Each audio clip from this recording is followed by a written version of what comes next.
everyone, this is Sheehan Scott Blanford from West End Jiu-Jitsu. Today we're going to go through a simple way to practice our throws.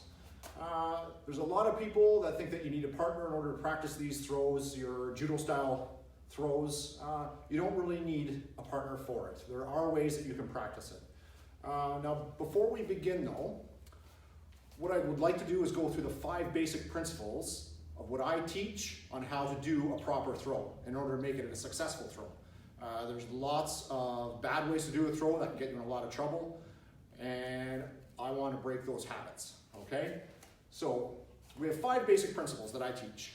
So the 5 are, the first one is going to be momentum. If there's no momentum, you have to create momentum. Not just momentum for myself, but momentum from the person that I'm trying to throw. So it either has to be forward, backwards, or side to side, some type of momentum. It can't be, these throws aren't meant to be done from a static position, okay? There has to be some movement. The second is balance. What you basically want is you want to be able to maintain your own balance and keep your uke or your partner off balance, right? It makes perfect sense. If someone is off balance, they have no strength at all, right? It doesn't matter how big you are, it doesn't matter how many weights you lift. If you're off balance and you're like this, you don't have a whole lot of strength. So it makes it that much easier to throw somebody. The third is center of gravity. Now, how I usually explain this to my students when they first come in is I have my trusty little broom handle here.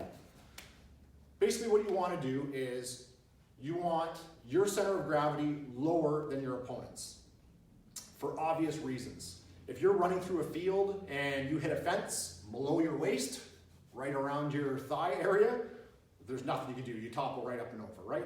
So that's basically what these throws are. You don't want to pick people up and throw them down. That's not how these throws are done. Basically what you want is you want that momentum, the person to come flying in towards you or away from you. You want to make sure that they're off balance so that when they hit that solid object, being your body or whatever part of your body you're using to do the throw, they're basically going to topple and follow over top of you, okay? So here's the way I show my students. So I have this little green piece of tape here. I'm not sure if all you guys can see that. I'll come in a little bit closer so you can see. I've got this little green piece of tape. That's the center of that pole, okay? So that's basically going to mark your opponent's center of gravity or their hips. Hips is generally, or your belt line, is generally your center of gravity, okay? So if you come in with my hand being my hips, the broom pole being my opponent, if I come in above that center of gravity and I try to pull it up and over, the natural reaction is going to be for it to come right back, right? Now, the proper way to do your throw, you're coming in nice and low underneath that piece of tape or underneath that center of gravity, so when you do that little pull, it falls right over top. Make sense? Awesome. Put my trusty little broom handle back. Now another thing that a lot of people miss for these throws, number 4, is body positioning. Very, very important. My basic rule of thumb is for any of your hip throws or shoulder throws or any of those body style throws, you want your 2 feet in between his. So you want to be the third leg, okay? Very important body positioning. It's hard to show it to you guys when I don't have a partner here. Just keep that in mind.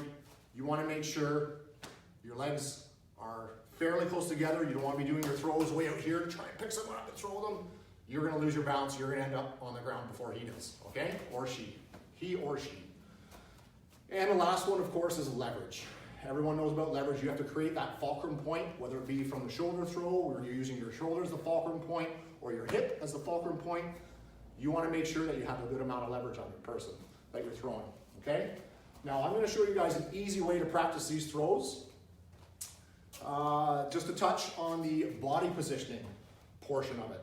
Now, I have a way my instructor taught me to do it, and this was actually from a judo guy. He was licensed for Olympic judo instruction, and very simple stance. They use it in all types of martial arts. It's called kekidachi. It's a hook stance. So all a hook stance is this. Okay, so you're stepping in. What you're doing is front foot steps out. The back leg is going to bury itself on the back side of your front leg. Make sure that your shin on your back leg is right up against the calf muscle of your other leg, and you're bending your knees to lower that center of gravity when you're coming in.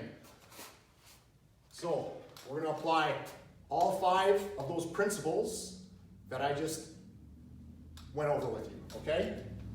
Now, all these are rubber bands from the dollar store. Everybody can go down and get one. You can hook it up in your basement, in your garage. What it does is it creates resistance, so it's a lot like throwing an opponent or a live person, right? So all we're going to do from this is we're going to step in our hook stance. We're going to make sure we get that momentum, so when we're stepping in, we're getting that pull to make sure that that momentum is coming towards me. I'm going to try and maintain my own balance, stepping into my hook stance, center of gravity nice and low, make sure my body positioning is correct, and then make sure I have some good leverage, okay? So we're going to do it in slow-mo for you guys so you can see exactly what I'm doing. So as I'm stepping in, I'm going to make sure I have some tension on there, okay? So this is my guy. I've got a hold of him. I've got a hold of his lapel, which is here, and I've got a hold of one of his sleeves right here, okay? So that's my mental picture that I have when I'm doing this. So I'm here, and I'm pulling, and I'm stepping in, and I'm making sure that I get that momentum. And I make sure I bury that back foot, very, very important, because when I turn, I'm coming up the balls of my heels or balls of my feet, and I'm going to pivot. And that hook stance will get me in perfect body positioning every single time. So it's very, very important. Keep practicing this, do it over again. Muscle memory. You'll program your computer, which is your brain, and you'll do it without even realizing it, every time, okay? So again, we're here, we've got our opponent, we're gonna step in, hook stance, pull, pivot, throw, and then we're gonna step back. So the throw that I'm doing can either be a hip throw or shoulder throw, any type of throw, right? If I'm gonna do a hip throw, I'm gonna bring this around the waist, shoulder throw or lapel shoulder throw, it's up here, and I'm pivoting the throw. All right, very easy to practice. Gives you a good leg workout as well. So if you can, run down to the dollar store, go to Walmart, grab yourself one of these little rubber band thingies. I've got them hooked up all over my gym here or all over my school so that the students can practice without a partner, okay? So do this a couple more times. So we're here, in, pivot, and back. In, pull, pivot. And back, in, throw, in, throw. Okay, so short lesson today, but there's an easy way for you guys to keep up on your throws and just some easy conditioning, all right? Some easy drills for you guys to practice. Thank you very much. I'll see you next time.